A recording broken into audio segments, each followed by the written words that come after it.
What? I don't like leaving them when they're eating. He's fine. You're on video, by the way. I did not expect to be on camera. Hey. Do I look like a giant poof ball? We're live. What's up, guys? So it's been Live? we're live. No, we're not live on like social media or anything. Oh, okay. We're live on the video. I still look a mess. So, guys, it's been over a year since you've seen my wife on the channel. The last time we did this video, it was on our anniversary, and we were talking about I don't know, how people can stay married for so long. Oh yeah, that was it. And rule number 1 was don't be an idiot. That, yes, still true. So I pulled out the camera for today's walk. So I'm getting in my last workout late because today we slept in and we hung out at the table drinking coffee and stuff and didn't get our workouts, or at least I didn't get my workout until late. And so now my wife waited for me to do the last walk together. So what we're doing, the reason why I pulled out the camera today to capture us is we are, after this, all I gotta do is eat, but we are in a day 14 of 75 hard. As you know, I did a video the other day about kettlebells meet 75 hard. And so I guess what I wanted to do is get a woman's perspective on 75 hard. This is her first time doing it. Obviously you see someone like me and you're like, oh, that guy likes torture. He likes doing, hard things to himself. But yes, why would a woman ever want to do something like this? So let's talk about 75 hard. We're 14 days in. So really quick before we dive in, I've been trying to get my wife to do this program with me for a long time. a couple of years maybe? It's been a while. Since you started? Yeah, so the first time I did it was 2021, spring of 2021. And every time I've done it, I've tried to convince her to do it, and the answer was always no. So no way. What made you want to do it this time? Well, I think I had a lot of practice last year doing your program, which was 12 weeks long. 12-week challenge. And we did it twice. We've done two 12-week challenges. Two 12-week. Two 12-week challenges. That's a tongue twister. And so I think I had a lot of practice because when I was describing your program to people, the rules, they would ask, oh, is that 75 hard? I was like, oh no, 75 harder is harder than this. And, but that's why when you said, let's do it, I was like, okay. Because I think I had a lot of practice. You already built up leading the up to confidence it. that you could do disciplines like that?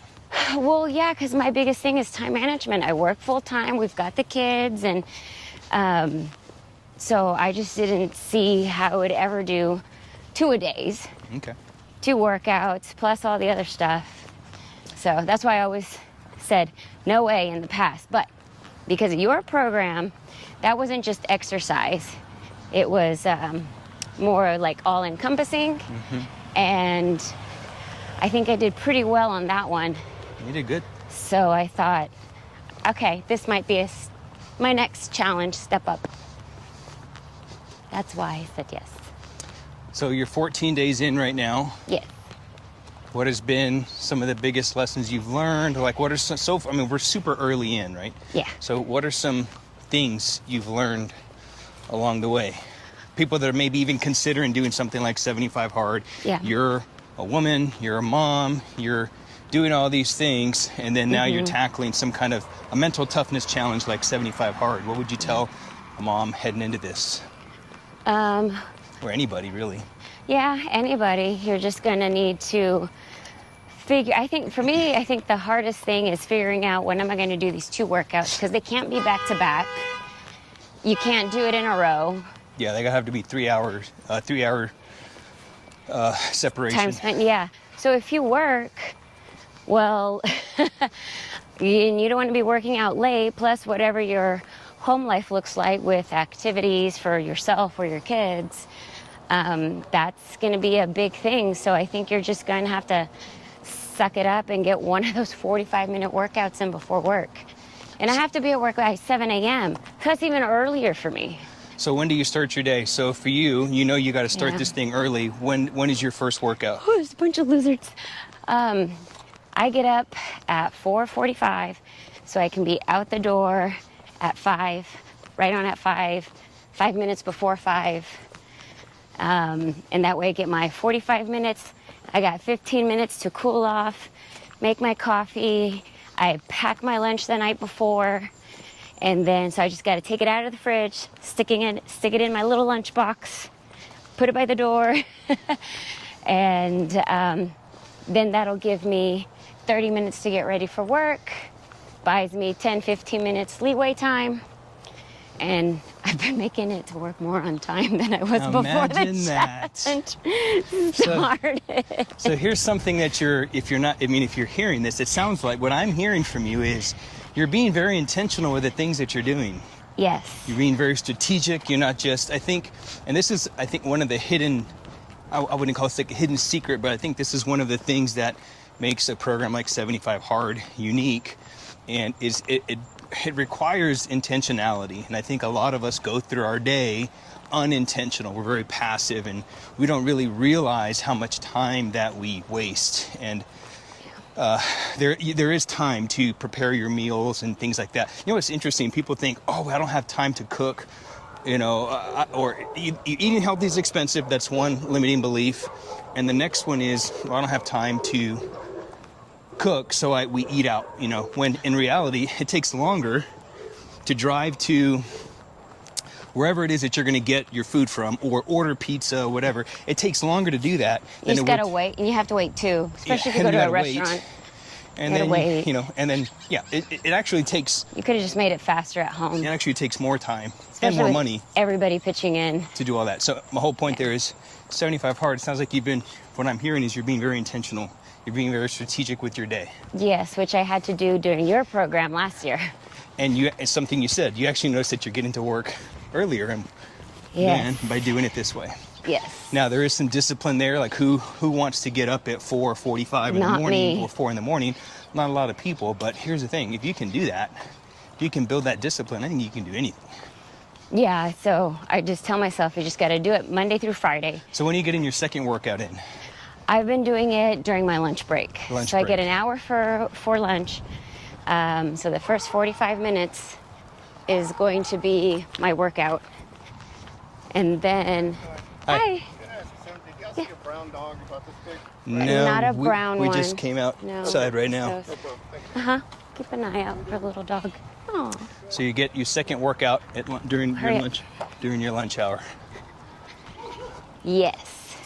The second one is during my lunch hour. 45 minutes. That's all of it. And then I'm so afraid Andy's going to yell at me that I make sure I complete the 45th minute. Yeah. So it hits 46, and I'm like, okay, I did it, a full 45. He's gonna yell at me through the app. So if you're watching this, and maybe you missed my video on Kettlebells Meet 75 Hard, and I kind of talk about the program. If you're hearing this information for the first time, a gentleman named Andy Frisella, a successful businessman, created this program. It's a mental toughness program called 75 Hard, where for 75 days you do 5 critical tasks every single day. So it's not a fitness program. It's not a fitness challenge. A lot of people think that's what it is. You do get in shape. There is a workout component. That's part of it, but yeah. It's about mental toughness, and building discipline. Discipline. So you got to do 2 workouts. They're 45 minutes each. There's got to be a 3-hour separation between the two. So you can't do like 45 minutes, take a 10-minute break, and do 45 minutes. So you got to get... And really, it helps you really structure your day. You got to be intentional, and you realize how much time that you waste. So you're just very specific with your time. You got to follow a diet. There's no specific parameters around the diet. Only it needs to be clean food. Follow a program, no junk food. Follow a diet and stick to it. So if you want to count your calories, you count your calories. If you're going to do intermittent fasting, one meal a day, keto, whatever it is, you just stick to it. And no alcohol. No cheat meals, no alcohol. You got to read 10 pages from a self-development book. And am I missing something? Gallon of water. Gallon of water, and take a progress picture every day. So those are the parameters for doing it. Okay. And if you miss any one of those, you start over on day 1. Yeah. So if you drink, if you work out for 44 minutes and 50 seconds, that doesn't count.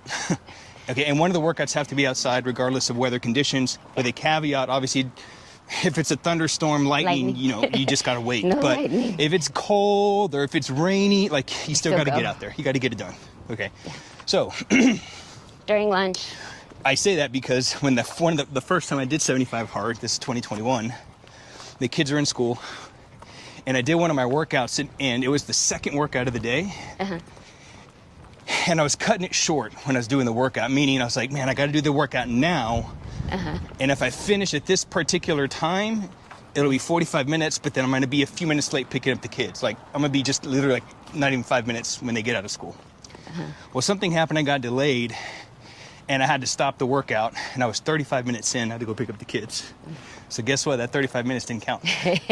So after I picked up the kids and came back to the gym, I had to do another 45. So basically that second workout was like over an hour and whatever minutes. But, okay, so you were coming off of our 12-week challenge. You'd already built a lot of these disciplines, and it you know, somewhat We already had to drink a lot of water. Somewhat prepared you for, you know, 75 hard. So what's your diet like? Are you on some kind of like restrictive diet, or what is your diet like? Counting the macros. So have her doing her macros, her calories. Make sure I get enough protein. That's really the key to everything, is getting enough protein. Don't go over my calories.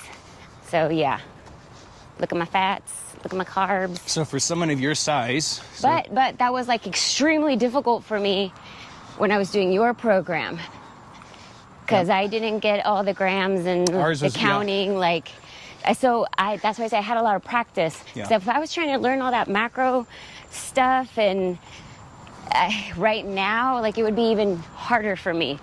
Yeah, so the 12-week challenge, the diet was more detailed, like this many grams of carbs kind of thing. So this very fine-tuned. This one I've made it more, I don't know, made it easier for her. So all she has to do is make sure she hits her protein total and just don't go over her calories. Like if she follows those two parameters, that seems to be a lot easier for her to follow.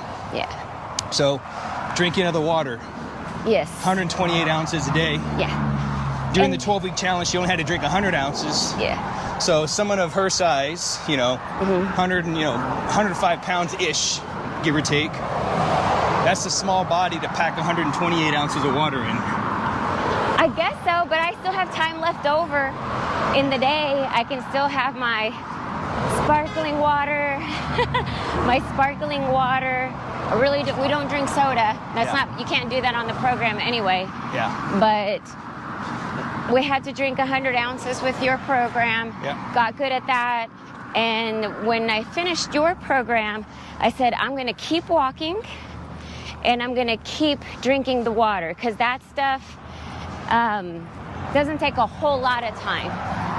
And so, you know, I adjusted the minutes, and I was just aiming for the walks being a couple of times a week, because it wasn't something that I was doing before the program. So I thought those were good things just to keep doing. So then when we started 75 hard, and it's a whole gallon, it was only 28 ounces more than I was doing already. So once again, I had good practice. Okay, reading 10 pages. So right now, we kicked off 75 hard. I got in Andy's new book, relatively new book. It came out within the last year, the book on mental toughness. It's a pretty easy read, so you can go through your 10 pages pretty quick. I like that one. I was like, oh, I can do this one. During the 12-week challenge, I had them reading 10 pages a day also. And so how has reading 10 pages a day, like, I don't know, improved your life or moved you forward just in general, like when it comes to like your fitness or being a mom, being a wife? Has reading 10 pages had any impact on you? As far as like being a mom and a wife, it just depended on the book. So there are some books in there, like I read a Matthew Kelly book, and something he said was like, say yes as often as you can. So what that, for me, it meant saying yes to the kids. Mommy, will you read me a book? Mommy, will you lay it down with me? Mommy, will you do this, or that? Small things that, like, so, you know, day-to-day stuff is like, oh, I can't right now because I have to finish these dishes, or I can't right now because I have to iron this, or not right now because blah, blah, blah. So with that, you know, I would just think, say yes as often. I was like, okay, yes, leave the dishes. They'll still be there later. It's not crucial. You know, it doesn't take a whole lot of time what the kids are asking me to do, but I try to do that. keep going. So, yeah. Okay. And I thought the reading 10 pages, when you told me I had to do that as part of the program, I was like, oh, well, this is going to be my downfall. I'll do the hard exercises, but this making time, that's my whole thing, making time to read 10 pages. So I would do a lot of it during lunch, at work, while I was eating. I would read at the same time, which is what I'm doing now. So those last 15 minutes that I have to eat during my lunch hour, I'm also starting to read my 10 pages. Yeah. And I figured out I cannot read at the end of the day. That can't be the last thing that I do. Brain's starting to shut down. Because once I sit in my bed and I'm showered and teeth are brushed and everything like that, I'm probably gonna fall asleep. So I think that's so interesting. It's gotta be before 8 p.m. I even know the hour. It's gotta be before 8 p.m. Okay. I think that's so interesting how everybody's so different, you know. One of the parameters for our 12-week challenge, which you thought was going to be your downfall, was getting up earlier. Oh, gosh. That was the other downfall. And I set the parameters in the 12-week challenge. I didn't give them a time like you got to get up at 4 a.m. I said, look, just get up earlier. If you normally get up at 6 o'clock in the morning, get up at 5:45. Just get up a little bit earlier. Well, we had to get up at the same time every day. And that's the problem. And whatever time that is, you get to set that time. So if it's like get up at 5:45, just 15 minutes earlier, then you got to get up at that time every single time. That's what you're committing to, you know. And well, I have to be at work super early. Surprisingly, she did that fairly well. She did that fairly. I think you only missed one day out of the 12 weeks. I think so. I think there was one, and that's because she got up like 5 minutes later. Like, it wasn't like she. Oh yeah, it was only 10 minutes later. It was something like that. Mm-hmm. So she did that very well. And back to what I was saying, I think it's so interesting how everybody's different because there were some people in the challenge that were like, man, I like reading my pages at the end of the day when I'm in bed and I'm comfortable. And Brianna's like, man, if I lay in bed, I'm gonna fall asleep. Yeah. It's interesting how everybody's different. But one thing that was, I think a lot of people, surprised people, was they realized how much more time, like I feel like I've got so much more time in the day. Yeah. But it all starts with getting up earlier. And again, you don't need to get up crazy early. Me, I'm crazy. To me, getting up early, my brain just says get up at like 4 in the morning, 3 in the morning. You know, so throughout that 12-week challenge, I was up by 4 a.m., sometimes before 4 a.m. And I like that quiet time, you know, but people realized in the challenge of how much more time they realized, man, I feel like I got a lot of time. Yeah. And you know my thoughts on time, how I feel about time.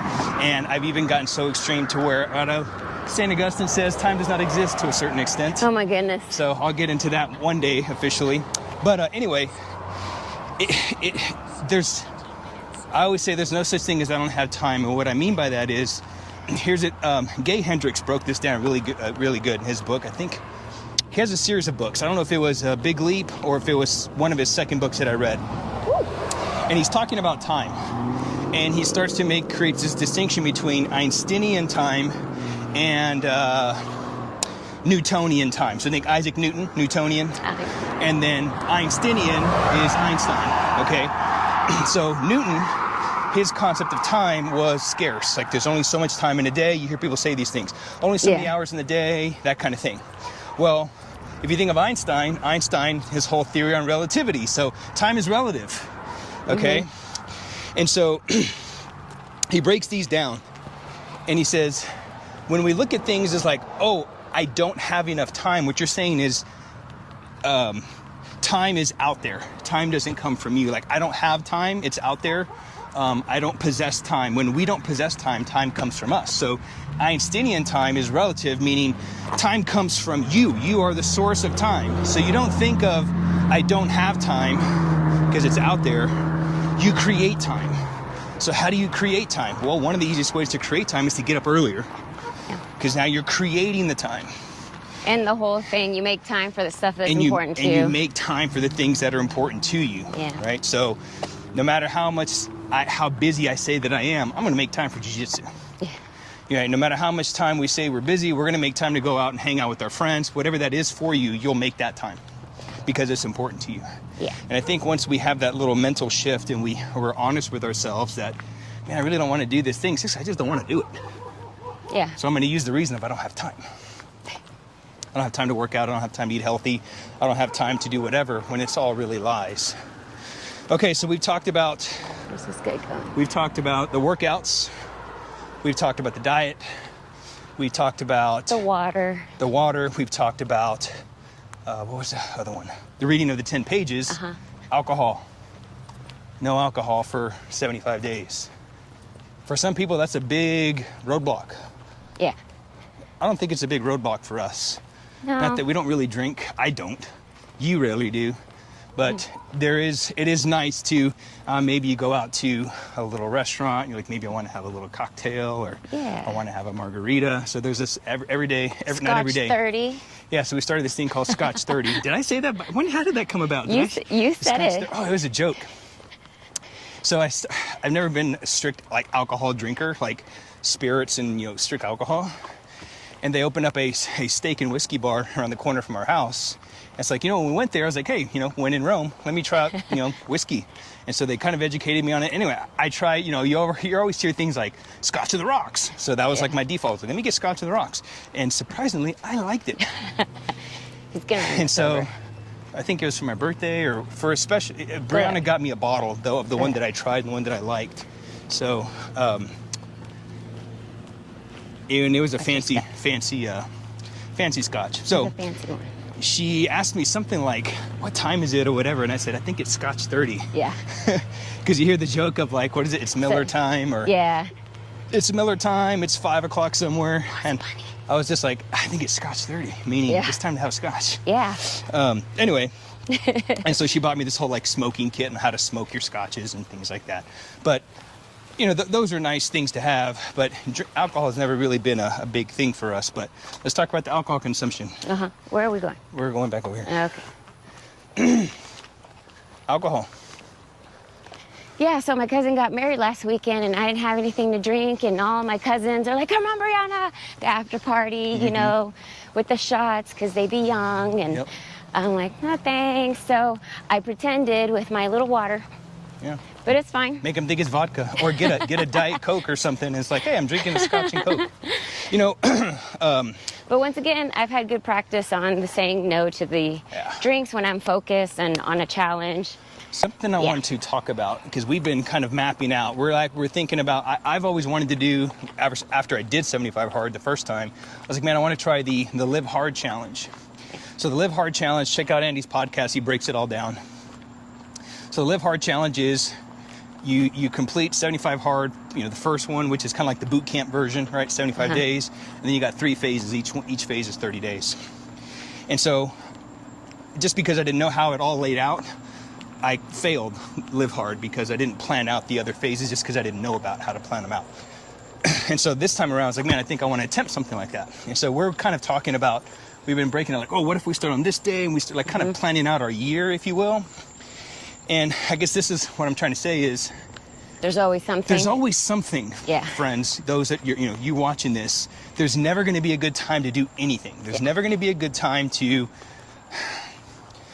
start a fitness program, get married, have kids, just start the business, start a new career. There's just never going to be a good time for any of those types of things.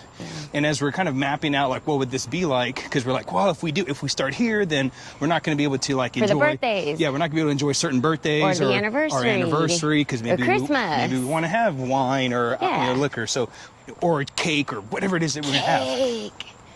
And so I guess my point there is, I told us, look, we're just gonna have to pick which one of these months is most important to us and kind of go from there. So for us as a family, May is always our busiest like family month because obviously you've got Mother's Day thrown in there, but we've got anniversaries and birthdays and, special like religious things that we've got going on. Yeah. And so it's like, look, okay, we're gonna have to sacrifice October because that's what like other birthdays are.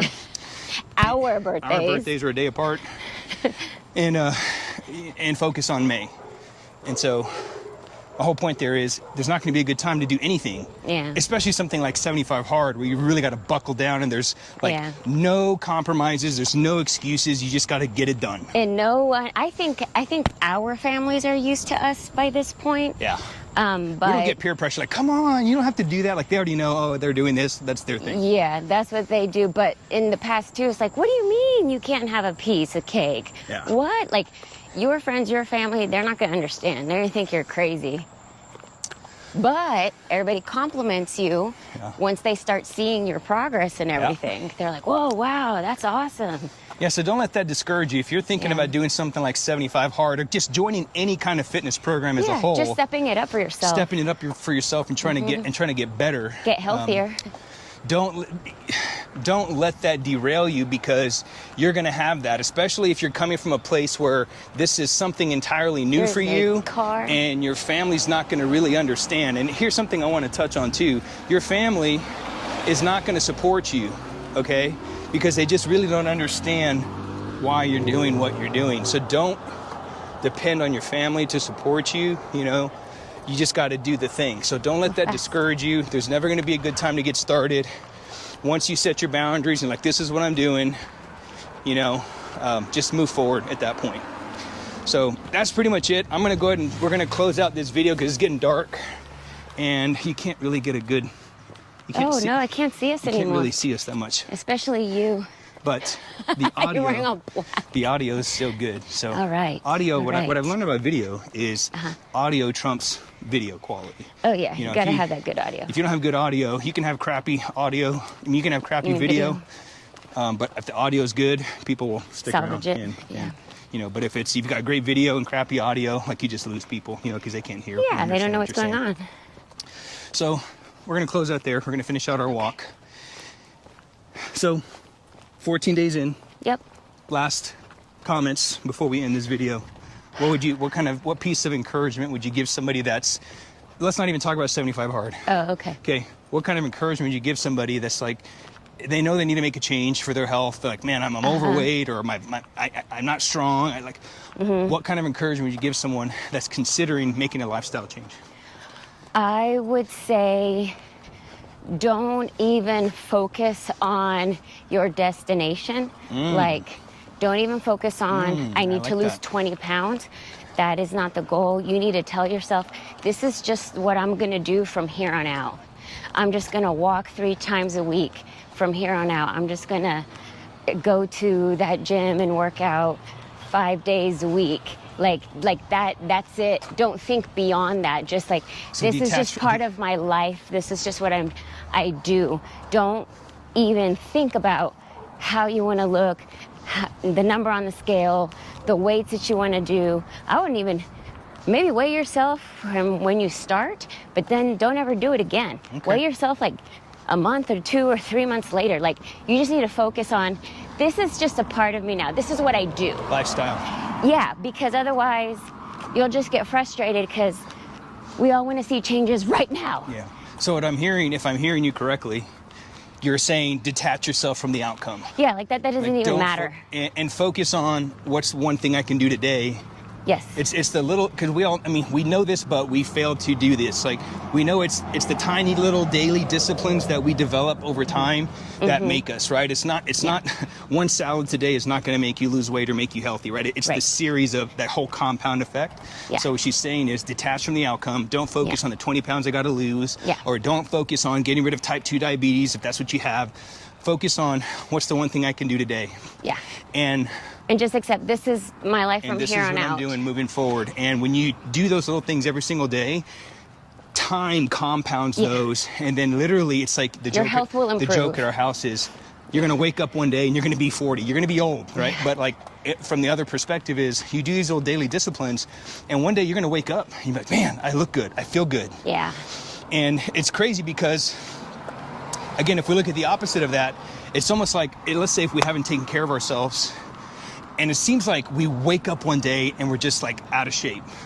Like, my joints hurt. And it's like, but that didn't happen overnight. It was a series of bad habits, right? So, cool. Well, detach from the outcome. Do the thing anyway. There'll never be a good time to get started on anything. Focus on doing one task at a time, building one discipline, one skill at a time, and all that will compound. Yeah, and one more thing. One more thing. Go ahead. Especially if you have kids or nieces and nephews, just young children in your family in some way, you are the model of health, whether you want to be it or realize it or not. Because especially like if they're your own kids in your own house, they learn everything from you. So if they don't see mom and dad making time to exercise or prioritizing health, like where are they going to learn that? They're not going to learn it anywhere. They're not. They're going to pick up the bad words you say. They already have ingrained in them. They're good at picking up the negative habits. They're really good about any slip up. That's what they're going to copy. They heard the bad words from the other side of the room, but yet they didn't hear you talk about something else that was good for them. Yeah, about like cleaning their room. So anyway, whether you realize it or not, whether you want to be it or not, you are the model of health. So what level of health are you modeling? Bam. Mic drop. All right, guys, we'll close with it right there. I cannot close a video any better. So appreciate you guys watching. If you've ever done 75 hard, leave us a comment below. Let us know what your experience was. If you're starting a new fitness program or whatever, let us know. You know, if we can support you in any way, leave it in the comments below. Or join us in the academy. We'll put details into how you can join our free membership and learn more about what it is that we do. But it's getting dark. Yeah. We're going to finish out this walk. We appreciate you watching, and we'll see you on the next one. Peace. Bye.